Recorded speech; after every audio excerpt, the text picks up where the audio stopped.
Hello everyone and welcome. Thanks for being patient with me. I took a little bit of extra time after watching the film The Dark Knight Rises to post its review. I actually saw the film twice. I saw it when it opened on Friday in a regular theater, and then I saw it again Monday night in an IMAX theater, the one at Navy Pier. I originally wanted to see the IMAX first, but I was a little late in checking to see the availability of tickets, because there was a period of time they weren't available, and then suddenly they were, and then suddenly they were all bought up. So I had to wait.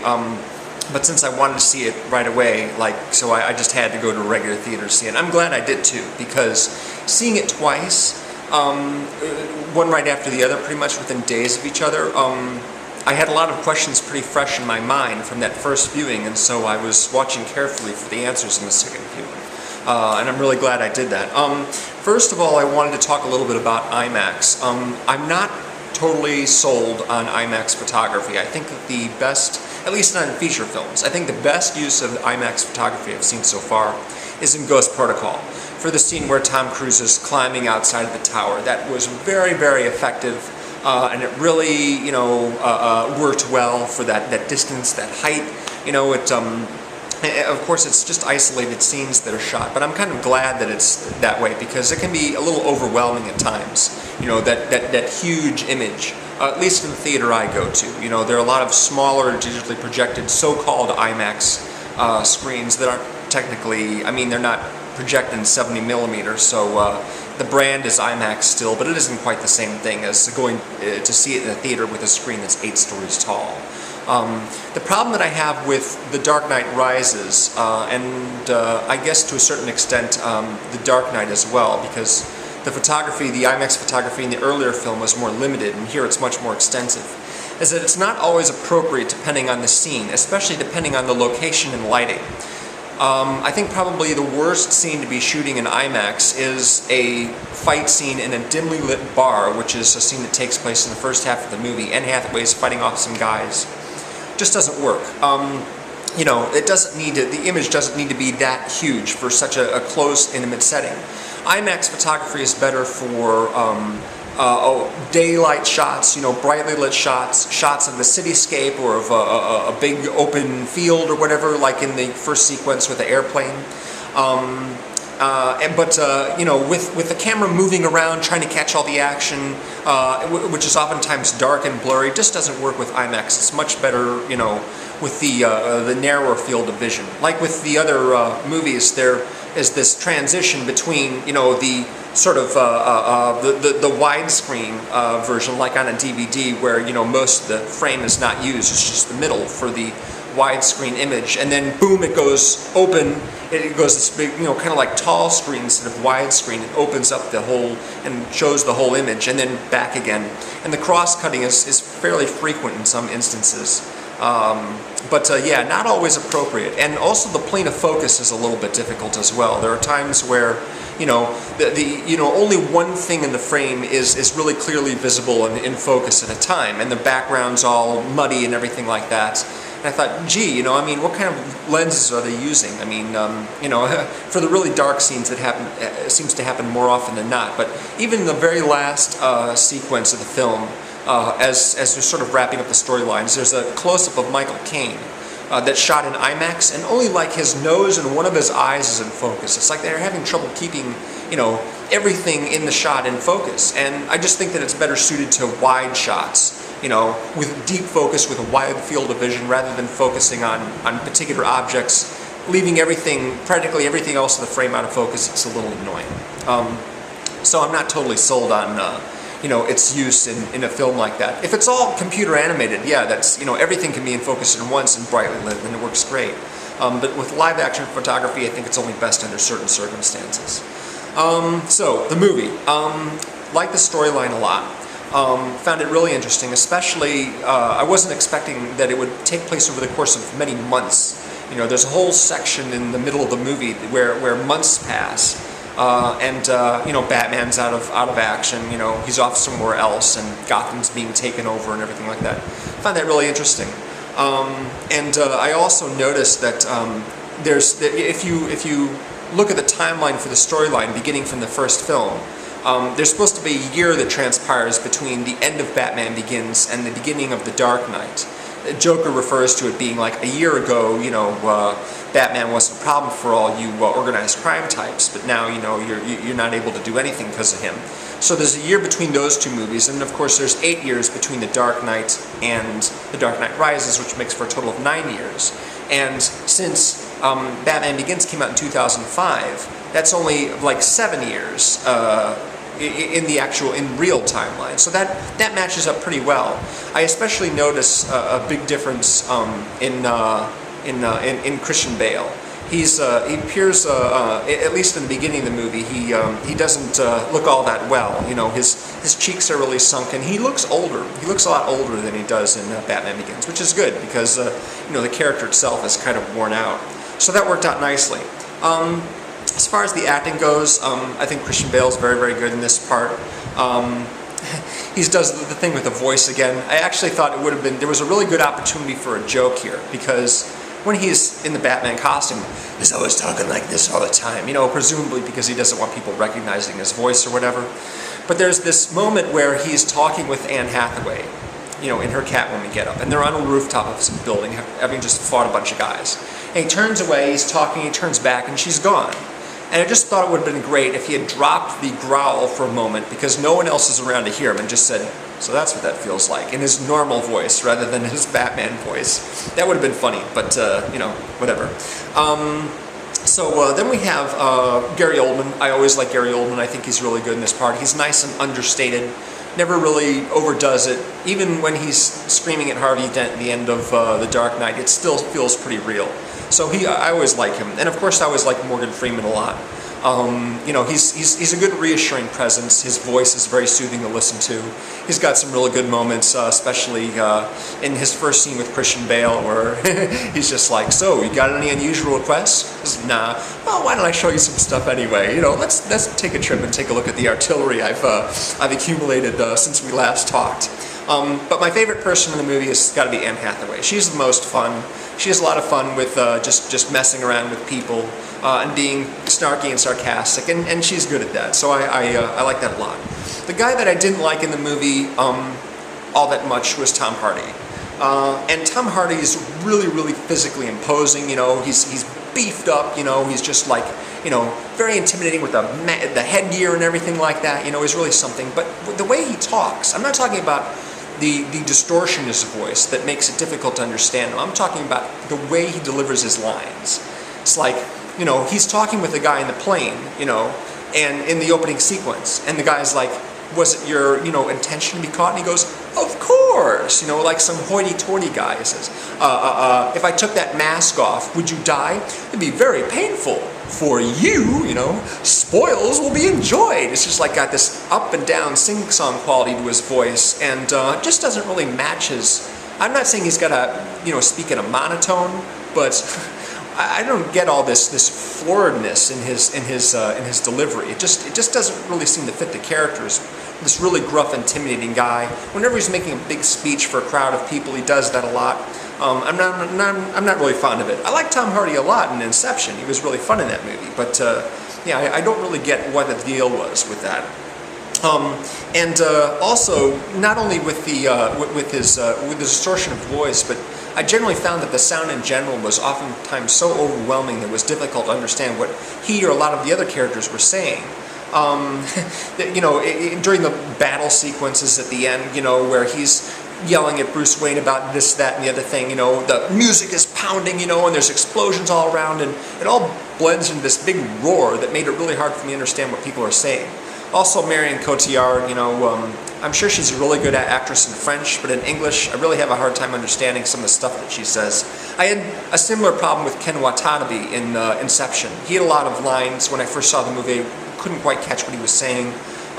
So for this movie, I'll be looking forward to seeing it on DVD so I can put the subtitles on and really understand what everyone's saying, particular lines and what have you. The other thing that I noticed about all three of these movies is that the villains are all ideologically motivated. They're not after power or money, at least not in and of itself. And they sort of look down on all the other criminals that are into acquiring more wealth or power or whatever.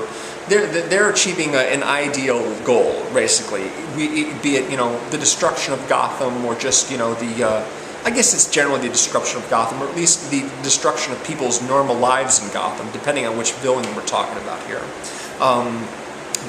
Yeah, that's pretty cool to not have that, you know, ultimate, you know, goal of, you know, acquiring billions of dollars, or nuclear weapons, or what have you. It's just aimed at, you know, destroying and you know, seeking out some form of justice, or at least, you know, laughing at the idea of justice, you know, in a contemporary civilization.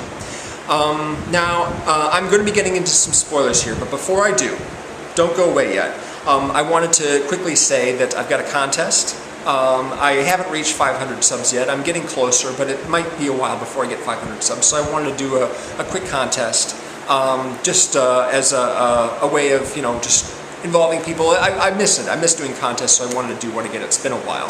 The contest basically is do a comment or video response. And a comment will get you 1 entry into a random drawing, and a video response will get you 3 entries into a random drawing.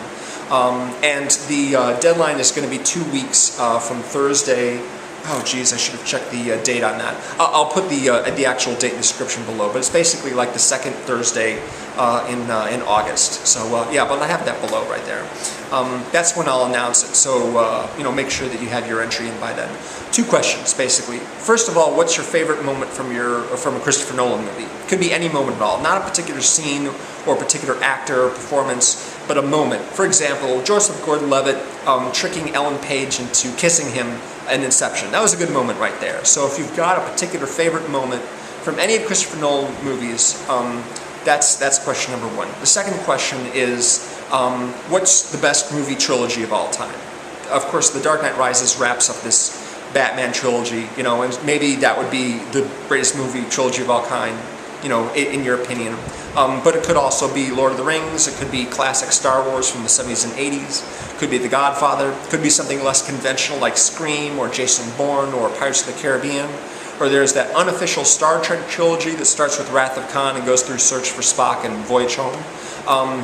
What do you think is the best movie trilogy ever? So those 2 questions. Favorite Christopher Nolan moment from any of his films, and best movie trilogy, and why? Back up your answer. Why is it that particular trilogy is the best out of all of them? So, now, spoilers. For those of you who haven't seen the movie yet, please stop watching unless you want a bunch of twists ruined for you. I'm going to be discussing the ending, and we'll be talking about, you know, various twists that happen in the film. So please don't watch any farther if you don't want that stuff ruined for you, but I gather most of you have already seen the film at this point, so here we go. I want to talk about some of the cliches that are in this film, and I would have figured Christopher Nolan was smart enough to avoid stuff like this, but apparently some things are just impossible to avoid in a comic book movie with heroes and villains. For example, the villain doesn't kill the hero. The villain has the hero by the testicles, and he has the opportunity to kill him and be done with him for good, but he doesn't do it. Instead, Bane ships him off to another country, drops him into this prison, and tells him, watch on TV right there while I destroy Gotham City, you know, and you'll never get out. Which, of course, affords the opportunity for the hero to spend months figuring out how to get out and get back and save the day. So bad on you, you know, not bad on you, Bane, for doing that.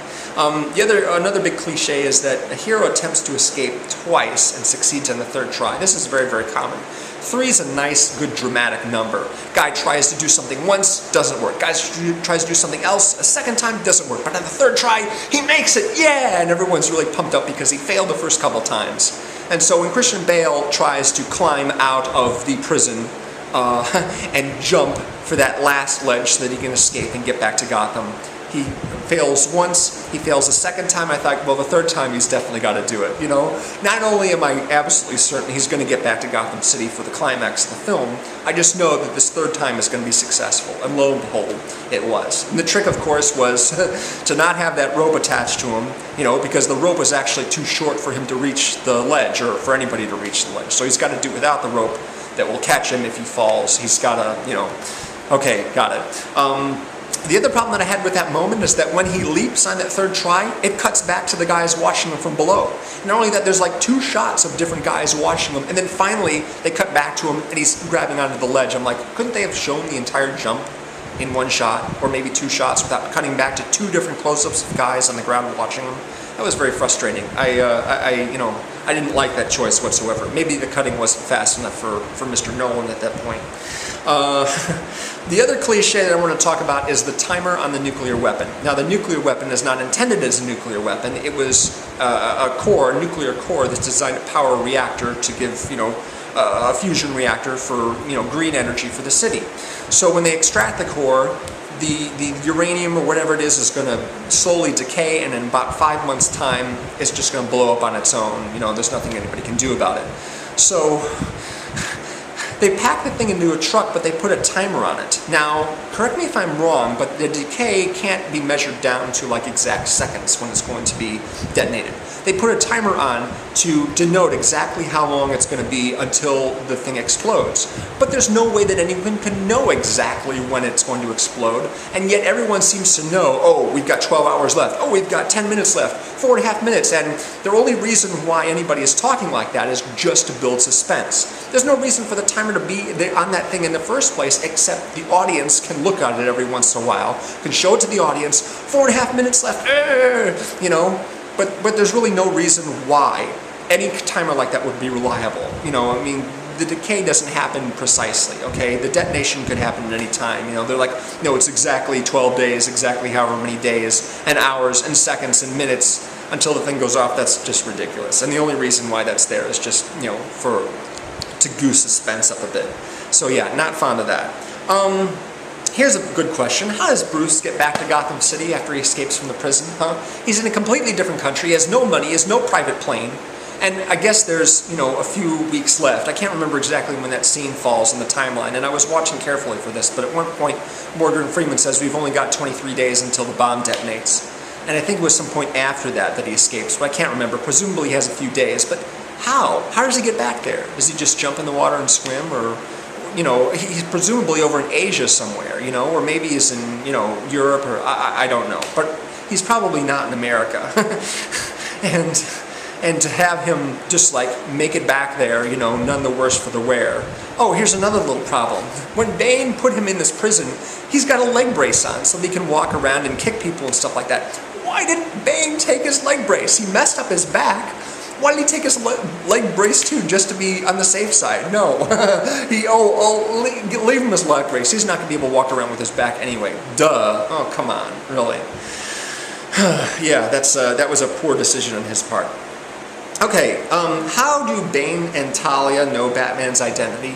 Talia al Ghul, of course, is the daughter of Ra's al Ghul, Liam Neeson's character in the first film.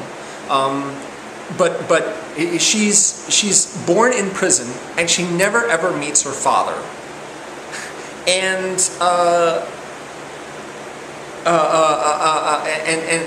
she doesn't vow vengeance against Batman / Bruce Wayne until she finds out that Batman killed Ra's al Ghul. But how is it that she and Bane know who Batman is, know that he is Bruce Wayne? She can't. She can't know that. She never has the opportunity to learn that. I'm a little confused on that point. I really don't understand how that part worked.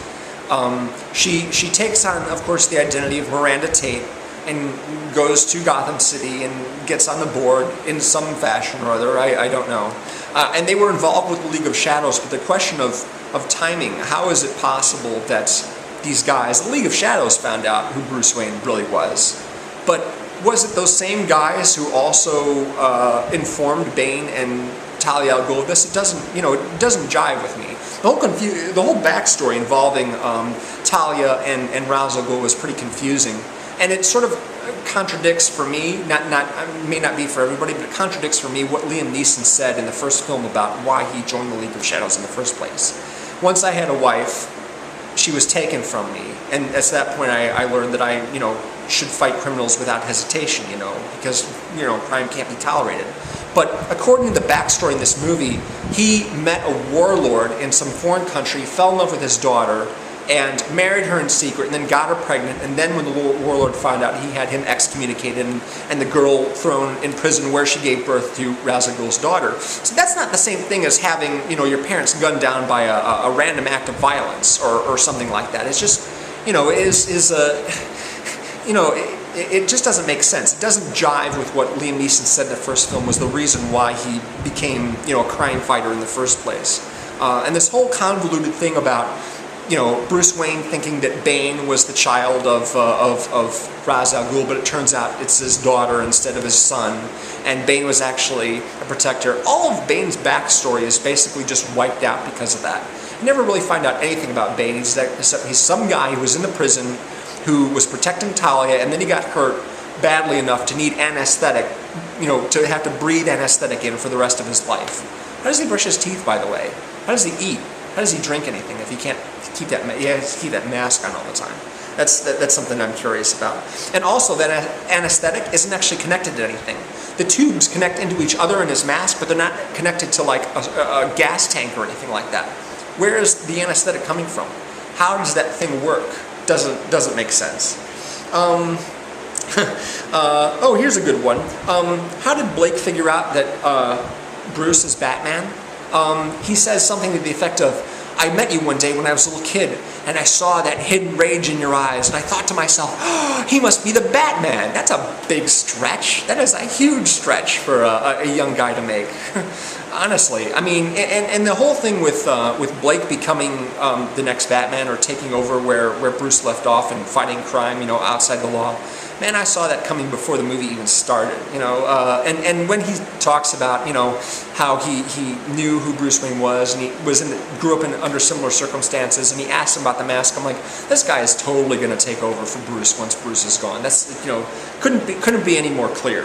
So that was pretty obvious. Like Joseph Gordon-Levitt, you know, and he's not bad in this movie, but still, it's just, you know, Captain Obvious, hello. Okay, here's a good one. Gordon has this speech he's going to read in front of a bunch of people about what really happened with Harvey Dent and with Batman, that Batman shouldn't be blamed. And later on, Bane finds the speech on him and then reads it in front of a bunch of people, use it against Gordon and against his reputation. But that would mean that Gordon would have had to keep the speech in his jacket pocket for like several days without changing clothes, and he kept that speech on the whole time. Why didn't he burn it? Why didn't he rip it to shreds? Why does he still have that thing on him days later? I mean, it's only a couple of days, but still, he should have changed his clothes one time. That's a little silly.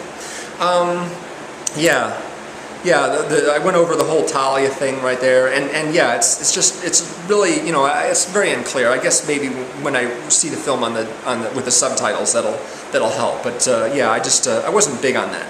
Now I'd like to talk about the ending, which is my biggest gripe with this movie right here. The ending shows you a bunch of stuff, and because I saw this movie twice, on this second viewing, I really was paying very, very close attention to what was happening here. The Corps is relieved of Talia's grip, and Bruce says he'll take it in the aircraft and he'll fly it out away from everyone where it'll explode. Now, it was established earlier on in the movie that the autopilot doesn't work, and Bruce even says at that point, before he takes off, the autopilot doesn't work, I'm going to have to take it out there. So he flies it over the sea and it blows up and everyone's saved. And then we have a series of scenes involving Gordon and involving Blake, what they're doing after that. We also have a scene with Morgan Freeman talking with his tech guys about the air vehicle. Now, there's actually two in the movie. One of them Bruce uses, the other one stays in the armory, you know, where all the other stuff is. Which raises the question, if Bane and all of his guys broke into the army to get the tanks and everything, and the weapons, why didn't they take the other bat as well? Because there's two of them, you know, you see two of them sitting side by side in the first scene, where Morgan Freeman shows them all the stuff. So Morgan Freeman asks the guys what happened with the, how can we fix the autopilot? And the guy's like, oh, the autopilot's working fine, it's been fixed. Really? Who by? Well, it says here Bruce Wayne fixed it. And Morgan Freeman goes, really? That means that Bruce Wayne could still be alive if he fixed the autopilot.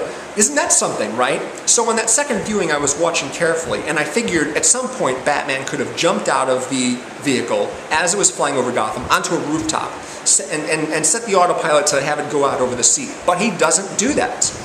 You see the thing fly away, and there's several shots of Batman in the cockpit, still flying the thing over the water. And the last close-up of him in the cockpit comes just, you know, a few seconds before the thing blows up. So he has to have died in that thing. But then Morgan Freeman's talking like, oh, the autopilot's been fixed.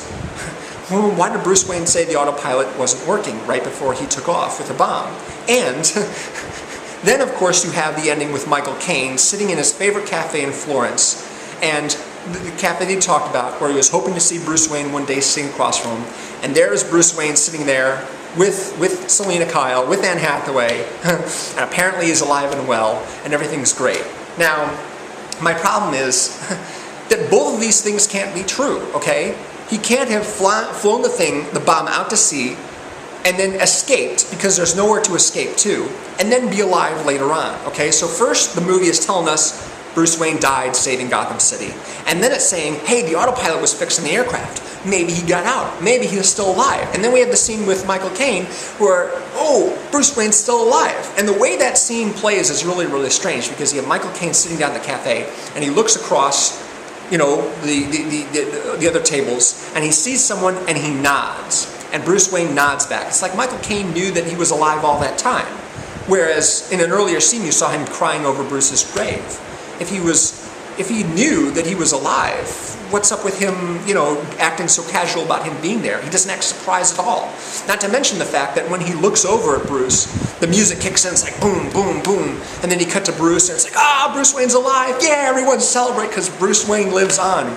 But he couldn't have. First the movie says he died, then it says he could still be alive, and it says he is alive, but we know for certain that he died. So it's like, you're given two different endings at once. It's not the same with Inception. With Inception and the spinning top at the end of the movie ends right before the top could have fallen. So you can say to yourself, well, maybe it's still a dream, or maybe it is reality, because he didn't actually see whether it fell or not. It could have fallen, but then again, it could still be spinning. However, with The Dark Knight Returns, it's like you have one ending, and then you have the other, and these two endings contradict each other, but they're both there, and they're both presented as what happened. Now, some people have been like, well, maybe Alfred's fantasy was that Bruce Wayne was alive, and he was just, instead of wishing that Bruce Wayne was alive and then he'd see him at this cafe in Florence, that he actually is actively fantasizing that Bruce Wayne is there, alive and well, with the cat burglar who broke in the house at the beginning that they were joking about setting him up with. But the music is all like boom, boom, boom. As soon as he nods as a greeting, it's just like, Bruce Wayne's alive, yay! And I'm just like, he isn't, okay? He either died saving Gotham, or he got out. One of the two, it cannot be both, okay? And the movie presents both as being true. It tells you one thing and then it tells you the other, and it doesn't work for me. It doesn't work for me. You can't have both endings be true, okay? This is supposed to be a somewhat realistic movie, despite all the stunts and everything like that. It's supposed to be, excuse my language, but I call bullshit on that, okay? Nolan, pick one of the endings. Maybe the guys at Warner Brothers or DC said he can't kill Batman, so he kind of hinted that he might have gotten killed, but if that's the case, if he really did escape, then he should have cut those close-ups of Bruce in the aircraft flying out over the water. Let everyone think that he got out on one of the rooftops and the autopilot is taking out there, but no, he actually shows you flying the thing, which means he couldn't have gotten out alive. And then he says he did. Doesn't make sense. It doesn't work. It doesn't work in the least little bit, Now the ending itself, the very last shot of the movie, that's great, with Joseph Gordon-Levitt on the platform rising up out of the water, that's awesome. The music and everything like that, fantastic. Well, all in all, I have to say I enjoy most of this movie, but I got some big problems with it, not the least of which is that ending, which is like a complete cheat. So, wish I could say I liked it more. I have to say I like it better than The Dark Knight, in some ways. But those two movies, Dark Knight and Dark Knight Rises, they are probably my least favorite of his films. I will say one thing. On the second viewing, the movie moved a lot faster. I thought it was excruciating, that period of time in which Bruce was in prison, for months, getting ready to go back and fight. Just like, man, this is taking forever, I was much more interested in what was happening in Gotham when he wasn't there. That went much quicker this time around. Probably because I knew exactly what was coming. But anyway.